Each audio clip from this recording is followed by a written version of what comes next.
Bienvenidos en nombre de todo el equipo que prepara este programa, Preguntas y Respuestas. Nuestro saludo a todos los telespectadores que nos siguen a través de La 2 y de Televisión Española Internacional. En muchas ocasiones hacemos referencia a libros, hoy de una forma especial. Déjenme comenzar leyéndoles una frase que dijo y que ha quedado recogida en un libro, quien es hoy nuestro principal protagonista. De la misma manera que el universo no está todavía terminado, el hombre está todavía en el tiempo, obligado poco a poco a progresar. Y es precisamente el oído el que impulsa ese caminar. Ya han leído el título de nuestro programa, Oír bien, escuchar mejor, de lo que se deduce que no es sinónimo necesariamente oír que escuchar. Para escuchar es necesario oír, pero es imprescindible algo fundamental, la voluntad de atención y la voluntad de concentración. Podemos pues fácilmente deducir que el psiquismo juega un papel definitivo. Quien ha dicho todas esas cosas en este libro es la doctora Cori López, a la que ustedes ya conocen porque ha visitado nuestro programa en otras ocasiones, para hablarnos del método Tomatís. Y hoy tenemos la oportunidad de hablar con el creador de ese método de una forma directa, así es que yo les sugiero como siempre, que participen en nuestra conversación, si así lo desean, marcando nuestro teléfono, el 675-2611, con el prefijo 93. Pero sobre todo, les voy a pedir que se sienten a escuchar con voluntad de atención y con voluntad de comprensión, puesto que sin duda será muy interesante todo lo que el profesor Tomatís nos va a contar esta mañana. Bienvenido, buenos días. Bonjour. Buenos días. Gracias por aceptar nuestra invitación, que valoramos, porque sabemos que usted dispone de muy poco tiempo y ha tenido la generosidad de compartirlo con los telespectadores de Televisión Española. Es un auténtico placer para mí estar aquí con ustedes. Bueno, pues quizás deberíamos comenzar haciendo esa especificación. ¿Dónde está la diferencia entre el oír y escuchar? ¿Solamente en la voluntad o con la voluntad ya hay suficiente para poner en marcha un mecanismo muy complicado en nuestro cerebro? Creo que para entender perfectamente el fenómeno hay que saber que el oído tiene una primera función que a veces se olvida por completo. Es un órgano que da energía al cerebro y cuando hay energía que se le ofrece al cerebro, este empieza a entrar en esa voluntad, en ese deseo y aguzar el oído para ir hacia el otro. Creo que la gente aún no ha entendido que funcionalmente este es el papel que le incumbe al oído. Es difícil prestar oído y esto requiere muchísima energía y el oído funciona como un motor, un dinamo y aporta esta dinámica al cerebro. Si la persona tiene la suerte de prestar su oído en un determinado momento, todo el universo cambiará para él y empezará no solo a encontrarse con el otro, cosa que arreglaría más de un problema, sino que empieza a cantarle el universo, cosa muy agradable, y empieza a descubrirse a sí mismo y se descubre como instrumento para hablar, instrumento para entrar en una dinámica de relaciones en un momento dado y entrar en la comunicación. La palabra de común es una antigua palabra del sánscrito, compartir, y porque la gente no comparte, no hay comunicación. Todos hablan de ello, todos creen escuchar, todos tienen oídos, pero nadie sabe utilizarlos. Y ha dicho usted correctamente ahora que hay un fenómeno pasivo. En un momento determinado puedes dejar pasar los sonidos, pensar en otra cosa y luego puedes adherirte, apoyar todo lo que sucede. Pero en ese momento se produce una sinergia entre la escucha y la conciencia. La conciencia está al mismo nivel que la facultad de capacidad de escuchar. La escucha es una puerta abierta a la conciencia. La conciencia solo nos pide una cosa, que nos inundemos. ¿Qué es la conciencia? Todo el universo que está allí es el universo que habla y el hombre se expresa como instrumento. Es muy difícil llegar a esta etapa porque hay que desprenderse totalmente del ego. Todos queremos hacer algo, todos tenemos ideas, pero no tenemos nada. Es el universo que nos lo canta todo y nosotros que deducir. Profesor Tomatís, en principio el ser humano está programado, entre comillas, para ser perfecto, ¿no? Tenemos todas las disponibilidades a nuestro servicio en el momento en que llegamos a este mundo. Entonces, ¿qué es lo que pasa? ¿Por qué no todos somos capaces de escuchar con atención, con la suficiente atención, como para desarrollar todas nuestras capacidades posibilidades al máximo. ¿Qué es lo que pasa para que cortemos, si se me permite la expresión, ese circuito en un momento determinado? Pues mire, a partir del nacimiento del mundo se ha planteado este problema. Observemos la Génesis. El hombre fue un deseo de fabricación, como todo el universo fue un deseo emitido por el Creador, digámoslo. En fin, es difícil hablar de ello. Pero cuando se crea algo se produce una resistencia, resistencia a nivel de la materia, resistencia a nivel de todos los elementos que van a intervenir, pero resistencia también por parte del hombre. Y el ser humano es precisamente aquel que fabricara Dios para que dijera que no. El hombre es una negación, un rechazo. ¿Y qué es la fe? Fe. Y claro, si hay un freno, la cosa no funciona. Entonces empieza una segunda vez, de nuevo, no funciona. En la primera ocasión, Dios le dice al hombre, no puedes estar solo, te daré una compañera. Y Eva, en fin, no está implicada en todos los sistemas, pero esto ya es un fenómeno de resistencia y el hombre tiene la pretensión de estar solo. El hombre como gerente de la tierra. ¿Pero qué gerente es? El hombre fue hecho para controlarlo todo, pero había olvidado que tenía un patrón por encima de ello. El hombre cree tener ideas, pero de hecho no tiene ideas, ninguna. Es cierto que está programado, pero la segunda Génesis, y esto es más interesante aún, cuando Dios dialoga y le dice, no puedes estar solo, te voy a dar Aish, la nueva Eva, por así decirlo, pero Aish en hebreo significa la inteligencia del propio Dios. Esto es enorme, es inmenso, nos lo ofrece todo. Y el hombre recibe la intelectual y luego entra en un proceso que quiere hacerlo todo solito. Pero bueno, esto no es posible, esto es todo. Es eso. Es esa la dificultad que tenemos a la hora de entrar en todos los elementos. Decía usted, el hombre ha sido hecho para ser perfecto. Sí, en efecto, tenemos un modelo. El mayor modelo que tenemos es el modelo mesiánico. Pero qué difícil, ¿no?, acceder a ello. La principal prueba de ello es que esta generación que creó el Creador solo podía concluir si el propio Creador viniera, y viene en forma de palabra, el verbo, la palabra, pero eso es el resultado de un deseo. Él sabe bien cuándo vendrá, pero no se ha reconocido aún, porque la gente, en fin, hay que ver lo que le sucedió a Cristo. Ahora, tomando la misma vía, poniéndose a escuchar, nos encontraremos con los mismos problemas. Siempre habrá reacciones, contrarreacciones difíciles que se traducirán por malas posturas, mal habitus, en latín, maladie, enfermedad en francés. Es lo mismo. Un hombre está en una arisca en la que resulta difícil avanzar y siempre tiende a salirse del sistema, quiere ser uno mismo. En fin, la Tierra tiene el derecho de hacerlo todo, salvo de salirse de su órbita. Si saliera de su órbita sería una auténtica catástrofe. Pues lo mismo le ocurre al ser humano. El ser humano quiere salirse de su órbita, siempre quiere. Pero claro, reacciona inmediatamente. Esto es una suerte. Si entra en un estado de neurosis, por ejemplo, se salva desarrollando una enfermedad psicosomática, pero nosotros no entendemos la enfermedad psicosomática. Como médicos a menudo tratamos la enfermedad, pero no nos preguntamos acerca del por qué. Si tratamos a un enfermo del pulmón, por ejemplo, entonces saldremos victoriosos si curamos al paciente, estaremos felices. El enfermo estará encantado con su médico, pero 6 meses después otra enfermedad, una mutación, persistirá lo mismo. Ahora, si vamos mucho más allá, si el mundo es intolerable, esto le sucede a algunos. Es difícil de vivir en este mundo para algunos. Ahora siempre lo ha sido.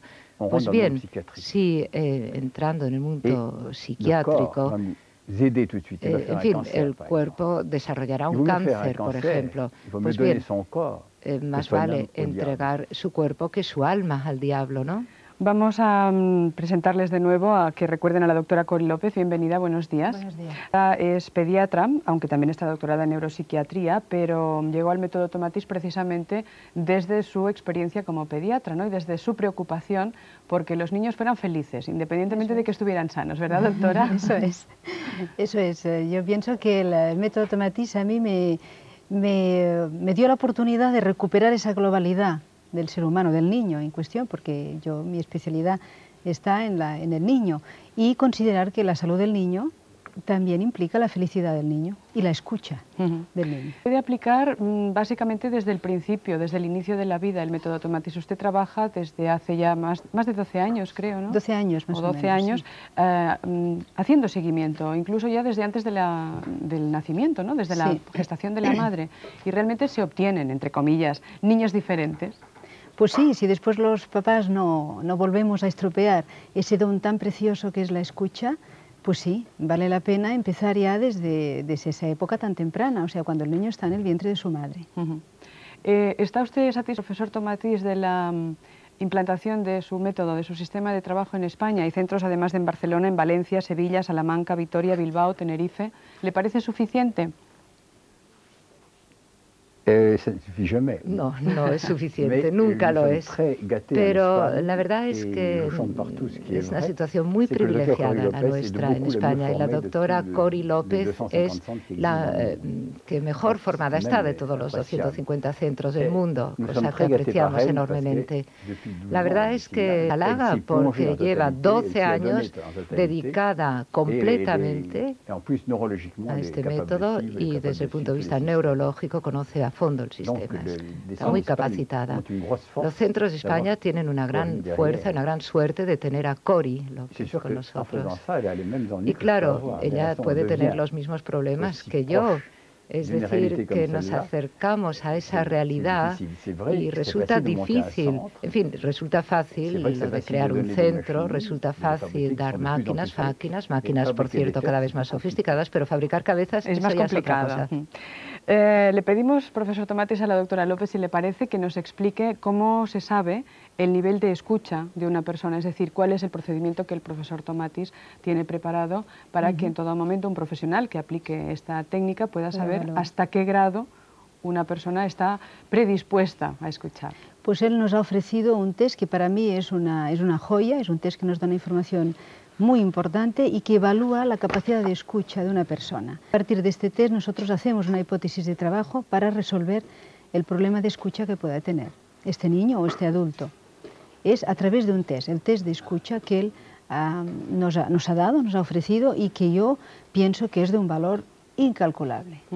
¿Se puede determinar qué tipos de problemas físicos existen, pero también qué tipo de problemas o de dificultades psicológicas? Sí, hay una lectura psicológica del test interesante, que nos ofrece una cantidad de información en muy poco tiempo, y que esto nos permite además, como hacemos también en el caso de los niños, hacemos el test al padre y a la madre, esto nos permite en un momento dado conocer la dinámica familiar que hay alrededor de este niño. Esto es muy importante, y también ayudar al padre y a la madre para que esa solución venga de forma global.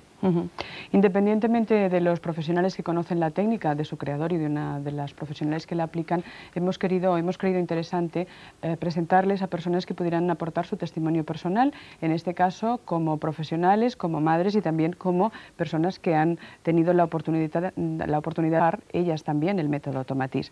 Ana María Vidal ya la conocen, es compañera de Televisión Española. Bienvenida, buenos días. Buenos días. ¿Qué fue primero, como profesional, como madre o como persona? Lo primero fue como profesional. Era un momento en el que yo estaba investigando temas alrededor de la salud, y me llamó mucho la atención el planteamiento del trabajo del profesor Tomatis, y mi primer contacto fue de investigar desde un punto de vista periodístico.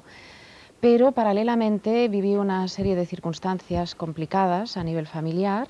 Tengo 2 hijos y en un momento dado acudí como un SOS al método Tomatis, porque tenía la sensación de que podía ser la vía más rápida para poder realmente ayudar a mis hijos. Fue una experiencia que es difícil de explicar, porque siempre va a haber una diferencia entre lo que uno explique y lo que uno realmente ha vivido. Ya, pero quizás sí que podemos saber qué es lo que pasó con sus hijos, es decir, cuál fue la reacción de los niños, ¿no? Mira, en un caso concreto había un tema de adolescencia complicado con una diabetes, y el estado emocional era... Duro, sí. Muy duro. Lo que te puedo decir es que a los 15 días de estar haciendo escucha, mi hijo conectó con la vida de nuevo. Y eso es fundamental, evidentemente. La otra madre también ha acudido hasta el programa en su calidad de profesional, puesto que es pedagoga, trabaja como maestra de primaria y llegó al método Tomatis también, pues conociendo precisamente el resultado que había tenido con algunos de los alumnos con los que ella convivía. Es Ana Malleu. Bienvenida también. Gracias por estar aquí. ¿Le pidió permiso a sus hijos para hablar de ellos? Sí, totalmente. Sí. ¿Y lo dieron? El permiso, lo dieron. Yo creo que es interesante que cuente la anécdota de su hija porque es muy ilustrativa, es preciosa. Pues mira, mientras yo hacía el método y estaba haciendo el proceso y hablaba en casa de las cosas que me iban pasando y un día me dijo, mamá, yo también quiero hacer lo que tú estás haciendo. Y yo le dije, bueno, tenía 10 años. 10 años en aquel momento, ahora tiene 12. Y fuimos a la psicóloga y la psicóloga le preguntó, ¿y tú por qué quieres hacer el método Tomatis? Y ella esto, porque yo quiero ir bien por la vida. O sea que... ¿Qué le parece al profesor esa expresión? ¿Realmente ayuda el escuchar, el abrir la escucha a todas sus posibilidades a andar mejor por la vida? Creo que esta niña ha traducido en pocas palabras la realidad de todo lo que hacemos. Abrimos la puerta a la vida, cerramos la puerta a la existencia. Ex etre, ex ser. Y la gente existe a través del padre, la madre, el gobierno y todo lo demás. Mientras que vivir es todo lo contrario. Y la gente no tiene este concepto. Esta niña sí tiene el concepto de vida, inmediatamente. Gracias a todo el entorno, muchos niños lamentablemente lo pierden. Bien, vamos a continuar esta conversación enseguida. Han llegado ya las llamadas telefónicas desde Madrid, Granada, Gijón y Girona. Las atendemos enseguida, pero ahora debemos hacer un alto. Enseguida volvemos con preguntas y respuestas a la 2 y a Televisión Española Internacional. Gracias.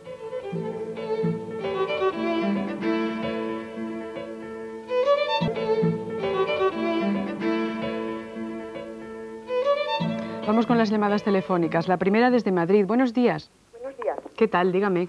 Mire, enhorabuena por el programa. Gracias por estar con nosotros. Vamos a ver si puedo hacer 3 preguntas rápidas. La primera, yo tengo un chaval de 16 años que una vez la doctora lo describió como un niño torpe, con problemas de psicomotricidad y falta de atención. Entonces yo querría saber si a partir de los 16 años eso sigue teniendo solución. Muy bien. Lo segundo es, en el parto, por 2 partos que había tenido anteriores, que me había asustado mucho, pues los médicos no supieron tranquilizarme y grité muchísimo. Entonces, algunas veces pienso si eso ha influido en los problemas del niño. Y lo tercero, saber dónde me tengo que dirigir para este método, porque lo he buscado en Madrid y no lo he encontrado. Muchas gracias. Bueno, pues yo le agradezco su concreción. Es fascinante que sean capaces de sintetizar así, porque nos facilitan más que nada, no nuestro trabajo, que es atenderles, sino que haya muchas más personas que puedan acceder a hablar con los especialistas que hoy nos acompañan. Usted no se retire o mantendremos el contacto con usted para facilitarles si es que hay centro en Madrid. Supongo que sí, doctora López. ¿Hay centro? No lo hay. Bueno, pues le daremos la dirección del más próximo. De acuerdo. Vamos a Granada. Buenos días. Buenos días. Dígame, Adelina, por favor. Le presento mis respetos, la admiro mucho y bueno, mi pregunta es, mire, tengo una suegra que es muy buena persona, pero no tiene la capacidad de escuchar. Yo a veces puedo escucharla, pero tengo 2 niños también y eso, y no siempre puedo escucharla. Su esposo está enfermo y bueno, ¿cómo podemos ayudarle y que nos ayude también a poder tener una mejor relación de la que tenemos ya? Muchas gracias. Muchas gracias a usted por estar con nosotros. Gijón, buenos días. Gijón. ¿Qué? Hola. Hola. ¿Qué nos cuenta? Buenas tardes. Buenas. Adelina, dígame. Gracias por los programas, ¿eh? Gracias a ustedes por estar con nosotros, porque si no, ya saben, si no hay la audiencia, no existen los programas. Así que gracias por su amabilidad. Dígame. Sí, mire, yo quería preguntarle al doctor ¿cómo, por qué y en qué medida nos afectan a los humanos las diferentes frecuencias sonoras? Por ejemplo, de 2.000 hercios, 5.000 y 8.000. ¿Qué efectos nos producen unas y otras? Muy bien. Pues gracias por esa concreción y enseguida se lo vamos a explicar. Girona, buen día, buenos días. Buenos días. Dígame. Yo quisiera felicitar al señor Tomatis, porque yo tengo 3 hijos disléxicos y gracias al Tomatis, sobre todo el mayor, me ha vuelto a nacer. Bajo una depresión muy fuerte, lo cogimos con 14 años el año pasado y bueno, había estado todo un año, digamos, muerto y lo habían tratado de vago, no podía estudiar y gracias a esto pues lo hemos salvado, digamos. Le agradezco. Después quisiera preguntarle Sí. por qué no salen esto en revistas científicas, ya que hay muchos profesores y mucha gente que no cree en este sistema. Y muchas gracias. Gracias a usted por su testimonio y por haberlo con todos nosotros. Quizás me gustaría comenzar con la pedagoga, con Ana Malleu, comentando lo que en 2 ocasiones ha surgido, ¿no?, en estas llamadas telefónicas. La falta de atención, el calificativo de vago ante un niño, eso se encuentra mucho en las aulas en estos momentos. ¿Pero es un problema de los niños o es un problema del entorno que viven los niños? Yo diría que es un problema de los niños y del entorno. Pero ahora ya tenemos nuevos métodos. En las escuelas pues también pueden haber muchos profesores y se interesan por los niños, pero a veces todo y teniendo todo esto, el niño pues se ve que no avanza, no se interesa por la lectura, por la escritura, y luego es cuando los padres se empiezan a preocupar qué es lo que le puede pasar a este niño. Y es en este momento que el método Tomatis puede ayudar a este niño a conectar otra vez, a desbloquear alguna cosa que se le ha bloqueado. ¿Y los profesores actúan de una forma distinta si se han formado de Tomatis o si han trabajado ellos mismos su profesión y su propia personalidad? Yo te puedo explicar mi experiencia. O sea, yo conocí el método Tomatis por los mismos niños, que yo había visto muchos cambios en ellos, y luego pues me empecé a interesar por el método, leí libros del profesor, y luego pues un momento dado yo también estaba como muy cansada y dije pues si a los niños les ha ido bien, pues también lo voy a probar yo. Y empecé pues a hacer también las sesiones, y en estos niños yo he visto pues estos que he hablado, pues desde los niños que son como muy hiperactivos, pues estos niños han encontrado el equilibrio. Niños muy pasivos han encontrado la ilusión por aprender, y en mi profesión, pues desde que he hecho el método, lo veo más al niño, o sea, veo más sus necesidades, qué es lo que necesita de mí.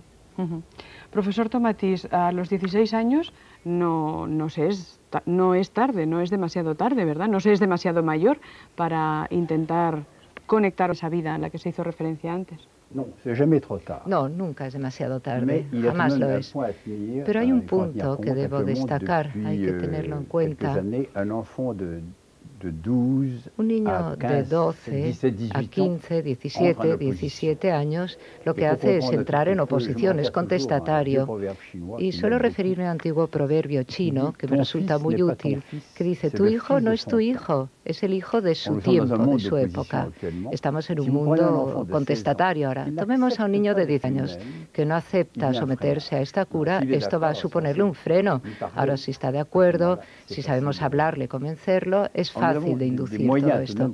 Ahora, tenemos medios para ayudarle de otra forma, en lugar de imponerle una cura, un tratamiento que le parecerá psicoterapia o qué sé yo, pues le podemos enseñar una lengua, un idioma, el inglés. El inglés le interesa. El inglés se produce en frecuencias muy elevadas. Va a modificar muchísimas cosas. El niño estará de acuerdo en aprender inglés y a la vez le podemos ayudar. Por este cauce se convertirá creativo, será productivo y, en fin, volverá a este sistema de la vida. Pero a la vez no obligamos al niño a hacerlo. Segundo, si la familia no la apoya, si la madre no quiere participar, de nada sirve. Hay muchas madres que dicen al niño, pues arréglatelas, padres también. No, toda la familia debe estar implicada. En fin, todo va bien, pero a veces faltan las relaciones, hay que requerir esas relaciones. ¿Tiene algo que ver el que ella gritase mucho en el transcurso del parto, como explicaba la señora? Es decir, la posición de la madre ante el parto, su postura vital como mujer, como ser humano, es vital, ¿no?, para ese desarrollo no físico, sino también psicológico interno, ¿no?, de un niño. Sí, puede tener una importancia. Depende del temperamento del niño. Puede darle impresiones desagradables al niño, si es muy sensible, eso le puede marcar el oído toda la vida. No es un marcador. El oído y el cerebro es el mismo órgano, recuérdenlo, la gente no lo tiene en cuenta. En fin, ella deberá borrar este traumatismo que podría bloquear al niño. En fin, ¿por qué la madre ha gritado tanto? Pues desde hace años se ha hecho tanta cosa en cuanto al parto, se ha dicho tanto que la mujer teme el parto. Le tiene el miedo a una posible cesárea, tiene miedo a esa medicación que va a recibir la mujer. Se hace el parto, digamos, desde el exterior. Por ello tratamos a la madre durante el embarazo, durante la gestación. Le damos la posibilidad de encontrarse con su propio cuerpo y la tasa de angustia se reduce. Esto nos lo demuestran las pruebas que hacemos. Y además serán ellas las que darán a luz. El parto lo harán ellas. El parto es algo maravilloso para la madre y el hijo. Y la madre ve salir a su hijo. A los servicios de los hospitales les pedimos que adoptaran estas tasas. En el pasado yo tenía 32 cesáreas al mes, ahora ya solo hay 4. 4 es la tasa normal. En fin, hay patologías, la cabeza demasiado grande, la pelvis demasiado pequeña, en fin, es imprescindible en algunos casos. Las inyecciones peridurales. Pero hay hospitales en los que se trate a las embarazadas con el oído electrónico. Sí, en Francia. En Francia, en efecto, muy interesante, pero es uno de los lugares más desfavorecidos de Francia. Y allí se está haciendo a nivel de un hospital, el parto se realiza tras la preparación previa con el oído electrónico y los resultados han sido sumamente satisfactorios. Y las mujeres que habían rechazado el niño de entrada lo aceptan, se reintegran, se restablece todo esto.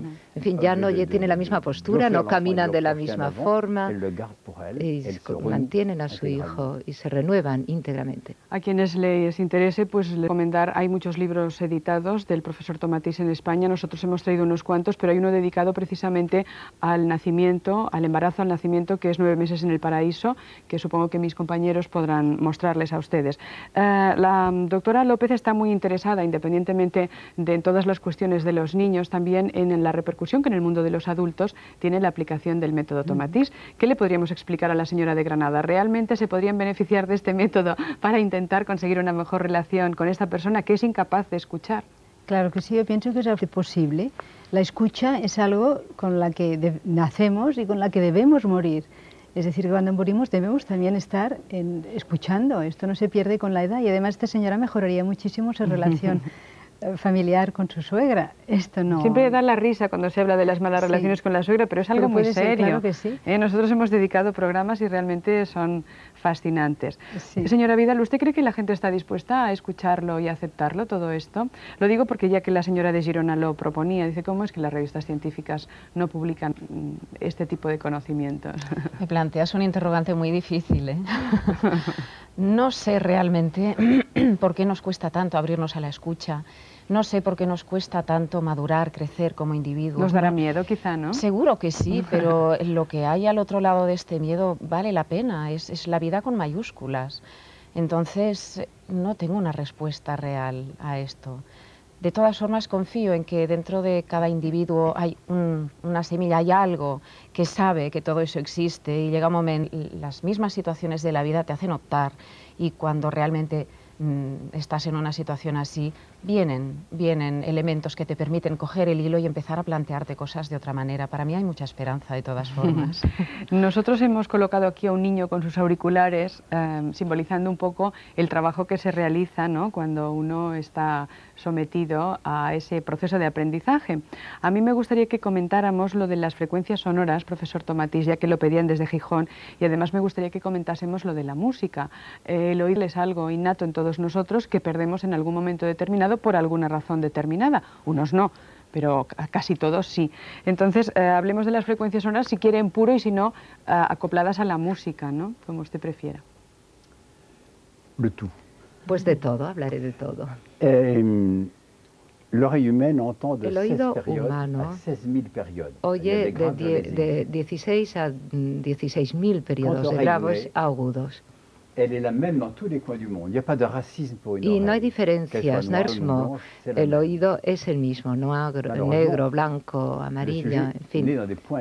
Pero la persona nace en diferentes lugares del mundo y yo he podido medir las frecuencias preferidas en todos los lugares. Un oído en Inglaterra no oye lo mismo que un oído en Japón o en Italia. Hay diferencias y esto se debe a lo que llamamos las resistencias o impedancias. De entrada, cuando nos hallamos en algún lugar, estamos sometidos. Estoy hablando a usted y usted podría creer que lo que comunica es mi boca, laringe y su oído, que estamos los dos solos. Ahora, si cambia este ambiente, va a cambiar mucho. Y esto es lo que sucede en el mundo en general. Y luego hay la presión social, el lenguaje familiar. Y si analizamos detenidamente, cada uno tiene su propio lenguaje. En fin, se reduce a esto la cosa. Entonces, este oído, de entrada, está en situación ideal. Siempre es musical. Tenor, barítono o bajos. En fin, esto depende del temperamento de la persona. No podemos cambiar el temperamento. Esto en la antigüedad se conocía perfectamente. Hace 7.000 años se sabía perfectamente que el temperamento ya venía definido a partir del 7º día de la vida embrionaria. Sin embargo, a este temperamento ya fijo se le agregan caracteres de otros y el devenir del hombre se beneficia de todo, entiende todo. Se produce una especie de mezcla entre el temperamento con los demás caracteres, pero siempre existirá ese temperamento subyacente, no ha de quedarse solo, porque si no se produciría un fenómeno patológico. ¿Qué pasa con las determinadas frecuencias? Por ejemplo, la música agresiva de sonido, la música muy calmada. Usted recomienda para sus trabajos la música de Mozart. ¿Por qué es más efectiva la música de Mozart que la de Beethoven o la de Bach? He tenido la suerte de estar en el mundo de la música. Mi padre, un gran cantante de ópera, y me gustan todas las músicas. He probado todas las músicas para intentar transmitir la información. ¿Cómo he llegado a la música? Pues miren, cuando me he percatado del impacto que tiene la voz de la madre en la audición intrauterina, me ha parecido que luego había que pasar a la voz del padre. Me parecía lógico hacerlo hace 45 años. Y he tenido auténticas calamidades, 2 ocasiones. Y me ha parecido que el padre no debía entrar en actuar inmediatamente y que necesitamos algo para pasar la voz de la madre a otra etapa. He tomado la música, las he probado todas y la que mejor resultado me ha dado en todos los lugares del mundo, en todos los centros, ha sido la música de Mozart. Esto ocurría hace 40 o 50 años y siempre me he preguntado ¿por qué? ¿Por qué Mozart? En fin, no voy a entrar en detalles, pero Mozart ha tenido la suerte de escribir música a partir de los 4 años y medio. Un sistema nervioso que tenía él no contaminado aún. No había oído otra cosa más que la música de su propio padre, no había oído más que su propia música a partir de los 3 años incluso, y esto explica que no haya ni una sola falta, error de armonía en Mozart. Eso por una parte. ¿Se autoalimenta de alguna manera? ¿Se ha autoalimentado? Sí, esto se autoalimenta. Creo que haya más personas que hayan tenido más problemas que Mozart, problemas familiares, de amistad, de toda índole, pero se pone ante el piano y se cura a sí mismo con esta técnica. El propio Mozart está de nuevo en conexión con el universo. Oía la intuición, lo que le cantaba el universo. Era un transductor, un traductor del universo. Y el divino Mozart, como se dice, pues ¿qué hacía? Transmitir el cielo, convertirlo en música para nosotros. Ahora, cuando se observa esa curva que nos impone, es una curva ideal la que él nos ofrece, pero con un inconveniente, y es que él fijó su sistema neurovegetativo que vibraba como un niño de 4 años. Su corazón latía muy rápido, fijado a 120, y por eso murió joven.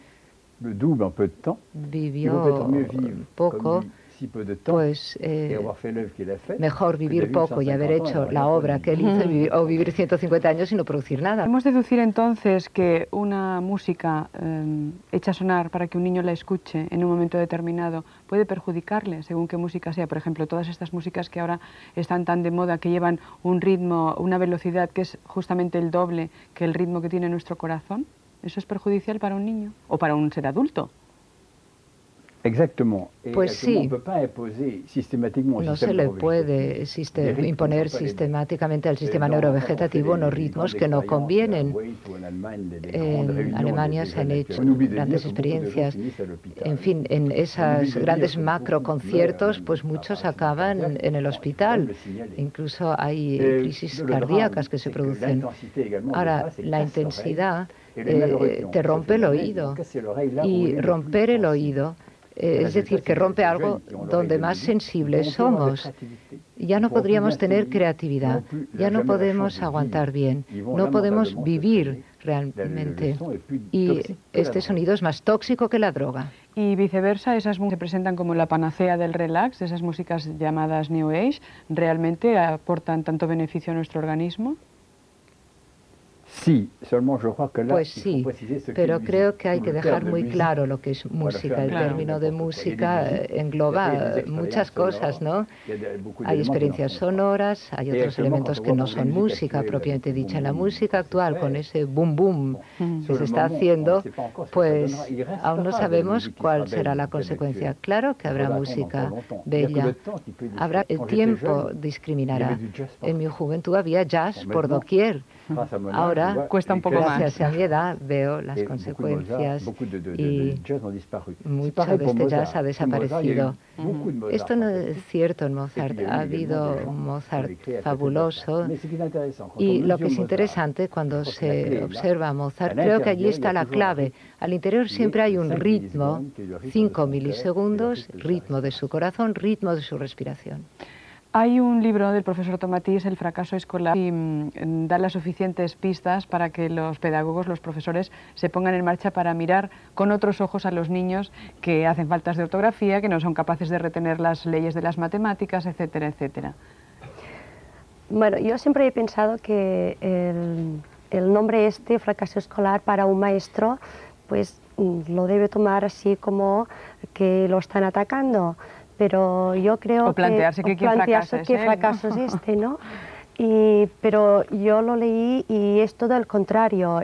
Pues una salida al maestro para que vea que no siempre el fracaso es del maestro, sino que a veces es el mismo niño que no puede dar más de sí, el niño que necesita ayuda, y esta ayuda pues yo creo que se la puede ofrecer este método. O sea que yo lo recomendaría a todos los maestros que lo leyeran sin ningún prejuicio y que les va a ayudar mucho en su trabajo.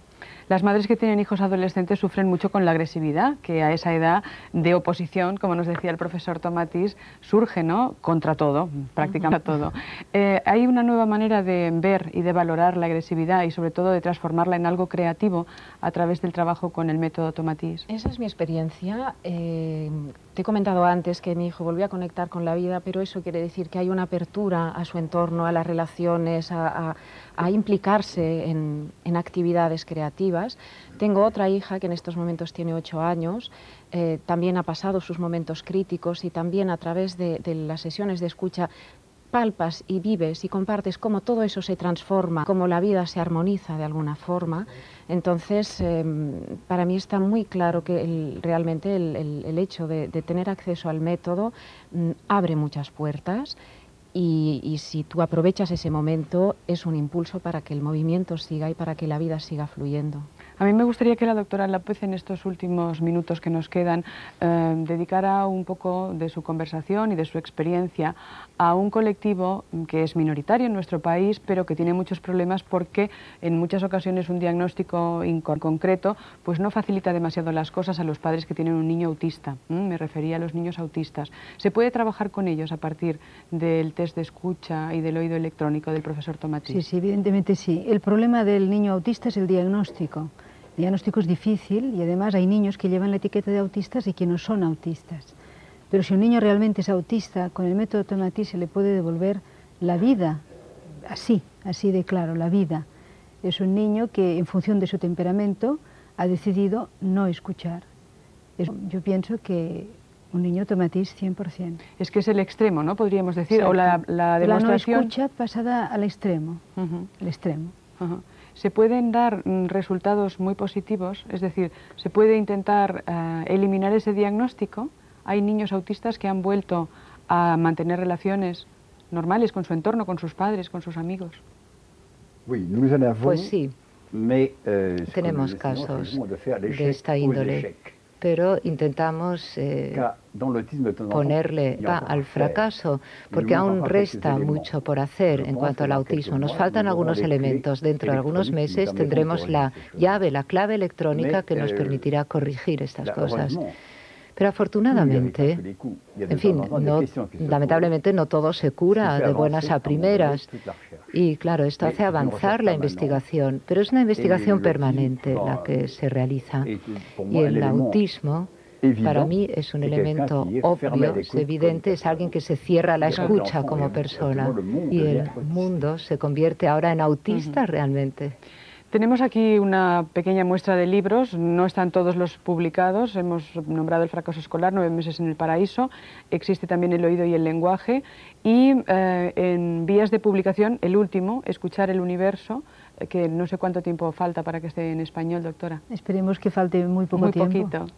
Son además unos libros muy ilustrativos, realmente no son difíciles de leer para los no iniciados en toda la especialidad. Aunque este es un libro que lleva astrofísica y es complicado de traducir. Bueno, es la consecuencia directa de la evolución del creador del método Tomatís, porque supongo que usted también se lo aplicará. ¿Se lo aplica usted el método? Sí. Afortunadamente sí. Pues yo le agradezco que nos haya visitado, que haya compartido con nosotros sus conocimientos, también al resto de nuestras invitadas y a ustedes que, como siempre, tan amablemente han sido unos atentos telespectadores al contenido de los mensajes que nuestros invitados les han transmitido. Gracias por su escucha, con mucha atención, y les esperamos, ya saben, de lunes a viernes en la 2 y en Televisión Española Internacional. Muchas gracias.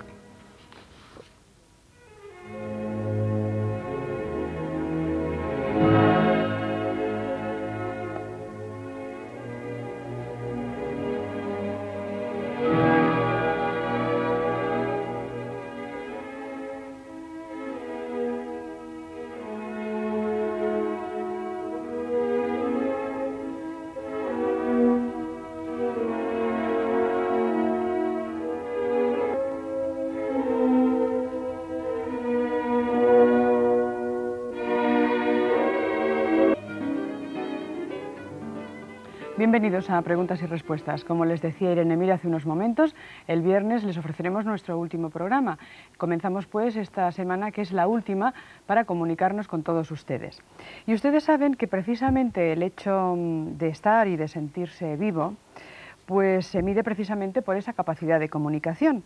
Y también ustedes saben, conocen que existen casos cuales la comunicación se convierte en algo que es inalcanzable. Una barrera invisible se alza entre los autistas y quienes les rodean. Los niños que están atrapados por este síndrome, que tiene, por cierto, orígenes oscuros, están condenados a no responder o a responder solamente de una forma muy limitada a los estímulos que provienen del exterior. Se podría decir que en los niños y en las niñas autistas se da una ruptura entre el sentir y el percibir, ya que aunque oyen, los autistas no escuchan. Rehúsan, es decir, no integran el lenguaje y, como consecuencia, los niños viven en un universo sonoro donde la palabra está excluida.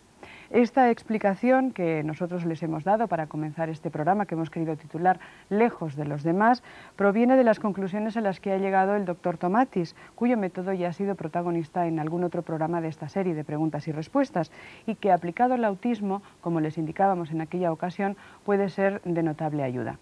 Abordamos pues esta conversación con la esperanza de que les sea interesante y que desde esa comunicación con nuestros invitados y también con todos ustedes, entre sí, a través de sus llamadas telefónicas. Si desean, pueden utilizar nuestras líneas que ya están abiertas. 675 26 11 es nuestro número telefónico y recuerden que es necesario marcar el prefijo 93, puesto que realizamos este programa en directo en los estudios de Sant Cugat del Vallès, en Barcelona.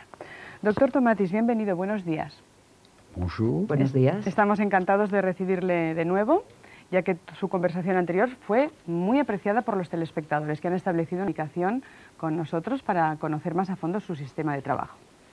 Bien, ¿cómo podríamos explicar esa diferencia entre el oír y el escuchar? Es decir, oyen los niños y las niñas autistas, pero no escuchan. ¿Qué sucede? ¿Han hecho un clic o no han hecho un clic en un momento determinado de su evolución? Pues exactamente, usted misma acaba de definirlo perfectamente, diciendo que hay una diferencia entre la sensación y la percepción, el sentir y percibir. Oír, es algo pasivo. No significa escuchar. Ahora, cuando decides entrar en la dinámica de comunicación, tienes que prestar oído, disponerte a escuchar. Y esto es lo que el autista no sabe hacer. Sin embargo, en el pasado, yo pensaba que sencillamente se negaban a escuchar, se negaban de pleno.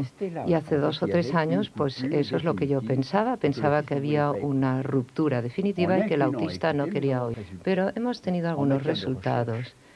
Investigando, lo interesante es investigar los fracasos. En fin, de un 30 a un 40%. Ahora, creo que esto es importante, intentar entender el porqué de estos fracasos y de los éxitos. A diferencia de lo que se opina, en fin, la normalidad nos ayuda a entender. En fin, normalmente lo patológico es lo que nos ayuda a entender, pero conociendo la normal entendemos mucho. Para que una persona preste atención, escuche, pues debe utilizar su oído. Ahora, si decidimos escuchar, uno habrá prestada la atención y es el oído derecho, concretamente, el que realizará todo el trabajo. ¿Por qué? Porque el hemisferio izquierdo recibe la información, mientras que el hemisferio derecho analiza si la información pasa bien, se introduce bien. Es decir, ambos hemisferios tienen un trabajo bien repartido. Para realizar este trabajo, el oído debe disponérselo, porque lo que la gente no ha entendido es que el oído y el cerebro pues coinciden, es lo mismo. Una vez integrada esta dinámica, entenderemos todos los efectos. Cuando uno decide, o usted decide escucharme, por ejemplo, en cuestión de milisegundos lo consigo. Lo consigue de 10 a 9 milisegundos, lo consigue. Cuando he iniciado mis investigaciones, llegué a una tolerancia de hasta 250 milisegundos en mi propia persona. Lo aplicaba a los autistas, pues observaba una respuesta, pero no la que había esperado yo, porque, en fin, intentaba ayudarles cuando estaban en ese pozo, ahogándose, pero les enviaba un cabo, una cuerda demasiado corta. Y en función de los trabajos de Gordon en Estados Unidos concretamente, llegamos a la conclusión de que se necesitan de 2 a 3 segundos, pero que esto no era suficiente. Mi cabo, mi cuerda no era suficientemente larga, entonces lo prolongué. Y los últimos trabajos nos demuestran que a veces hay que esperar 7 segundos y en algunos casos 13 segundos. Es decir, que hay que esperar. ¿El autista no quiere escuchar? No, no puede hacerlo. Hace un esfuerzo, pero demasiado lento. Para escuchar necesitamos una atención, una tensión y sobre todo hay que prestar todo su cuerpo a la escucha. Ahora, el autista no se cierra sobre sí mismo. Los trabajos realizados por Caner en 1943, relativo a 11 casos, pues llega esta persona excepcional a unos resultados fabulosos. Llega a definir el diagnóstico, pero de este diagnóstico es difícil, porque hay una serie de cosas parejas, una patología, y siempre queremos tratar al autista como un caso aislado. En fin, intentamos conseguir cosas. Nos basamos en una serie de hipótesis, unas hipótesis parentales, culturales. Esto es lo más dramático porque los padres son culpabilizados, se sienten culpables, pero no tienen la culpa. Se ha intentado encontrar una historia genética en Francia, teóricamente por lo menos, pero no existe. Es decir, sin embargo, Luego se pensó en el psicoanálisis. Hubo autores que pensaron que era puramente psico. Bettelheim hizo Bettelheim y no hizo Freud. En fin, luego hubo personas que pensaron que había lesiones patológicas, Ritvo y otros. Pensaron que el cerebelo, que allí había unas células que sencillamente no funcionaban. Las células de Perkins. Pues no, tampoco es eso. Luego se pensó que había unos trastornos relacionados al aspecto endocrino del cerebro. En fin, el cerebro en un determinado momento realiza unas secreciones a nivel de la epífisis y que a su vez desencadenarán la endomorfina. En fin, se encontró una tasa de endomorfinas más elevada en estos niños. Luego se pensó que también intervenía un aspecto inmunitario. También esto está trastornado. Pero, en fin, básicamente el autista es alguien que, en fin, quiere escuchar, pero no lo consigue. Necesita demasiado tiempo para hacerlo. Y desde hace 2 o 3 años estamos tratando estos casos y llegamos a unos éxitos. Prolongar el tiempo en la escucha. ¿Existe el vestíbulo? Si le parece, cómo tratarlo podemos dejarlo para después, porque me gustaría también, doctor Tomatís, presentar al resto de los invitados. El doctor Víctor Casaprima es especialista en desarrollo infantil. Bienvenido, buenos días. Buenos días. Él trabaja en el Instituto Médico de Desarrollo Infantil y como médico neurólogo quizás nos podría explicar si podemos formizar los casos de autismo. Es decir, al decir niños autistas, ¿queremos decir que todos tienen el mismo tipo de problema o cada niño tiene un grado de autismo o sufre el autismo de una forma determinada? El núcleo esencial es semejante, tal como ha dicho el doctor Tomatís. Hay un problema en los sistemas de relación, básicamente a través del oído, que es el sistema sensorial que primero se estructura en el ser humano. Pero después el grado de bloqueo de ese sistema es variable y consecuentemente el grado de aislamiento que tiene ese niño también es variable. Por lo tanto, entonces se habla de conductas autistas en cuanto a conductas que tienen dificultades de comunicación y por lo tanto hay grados diferentes, grados muy profundos en que está totalmente cerrada la escucha y grados en que esa escucha no está totalmente cerrada y que se puede llegar a ella en determinados casos, en determinados momentos, con lo cual el pronóstico y el tratamiento pues varía en cuanto a los resultados.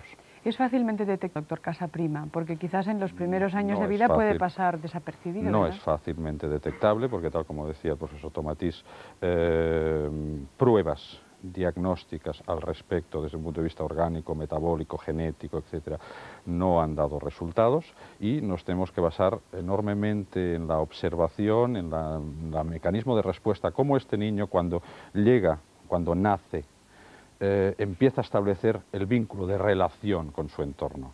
En esos momentos, al principio o más adelante, depende del momento en que se produzca una ruptura, una agresión a su sistema que le haga encerrarse en sí mismo, empieza a trastornar el mecanismo de relación. Y ahí hay que observar.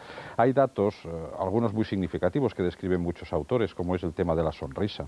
Son niños que muchas veces no sonríen hacia sus adultos, hacia su madre, hacia su padre, no lanzan los brazos. A esos niños que a partir de los 2, 3 meses se abren hacia el mundo.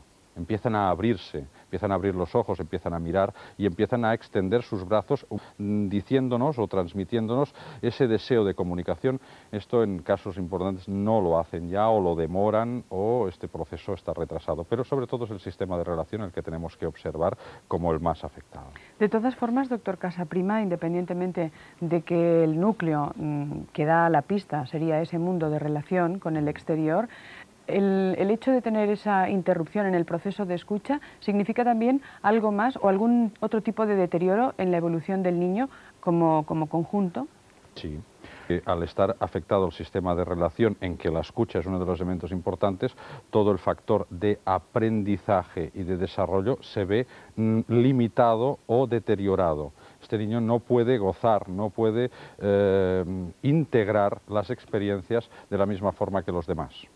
porque no olvidemos que la escucha es uno de los fenómenos más importantes en el terreno del desarrollo y del aprendizaje. Entonces, cuando ese canal no está integrado con el resto, esto le afecta enormemente y por lo tanto ahí van a aparecer consecuencias y por lo tanto este niño empieza a acumular una serie de deficiencias que muchas veces no se ven en el plano motórico general, pero sí en el plano de organización.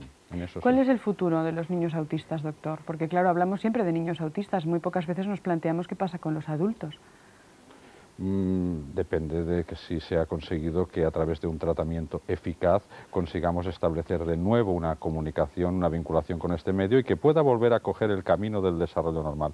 De no ser así, el nivel al que pueden alcanzar es muy variable. Hay niños o hay adultos ya o niños en etapa adolescente en que se ha tenido que hacer un trabajo de adiestramiento, básicamente para poder conseguir unos mínimos de relación con el entorno para que no sea peligroso ni dañino para él ni para su entorno. En cambio hay otros casos que han llegado a unos grados de desarrollo muy favorables y en los casos peores, pues evidentemente estamos delante de un trastorno profundo, muy profundo del desarrollo que no tiene en ningún futuro bonito. Precisamente el futuro de sus hijos es lo que más les preocupa a los padres que tienen niños con cualquier tipo de problemas. Por eso valoramos de una forma especial el testimonio que nos va a dar hoy una madre de 4 hijos, que tiene una precisamente de 4 años, Erika, que tiene autismo. Elena Abrel, buenos días, bienvenida. Buenos días. Es importante su presencia hoy aquí. ¿Cómo abordó usted o cómo acogió a su niña pequeña cuando conoció el diagnóstico de autismo? Mira, a las más o menos 2 años empezaba que no respondía, que no hablaba, que tenía problemas y entonces acudimos a un psicólogo y nos dijo que tenía autismo y que empezamos a tratarla con eso y fue una escuela especial y después por intermedio de una amiga conocí el tratamiento del doctor Tomatís y empezamos a ver los cambios. ¿Ha empezado a ver los cambios? Sí. Sí. ¿Rápidamente, lentamente? ¿Cómo? Un poco lenta, pero buenos cambios, ¿no? Que ha empezado a hablar alguna palabra, bueno, dibujos que antes hacía muy fuertes, ha cambiado el trazo. Duerme toda la noche que antes no dormía, qué sé yo, muchos cambios, ¿no? Hasta en las comidas ha cambiado la forma de comer y en especial la atención, ¿no? Que uno le puede hablar y ahora responder, ¿no?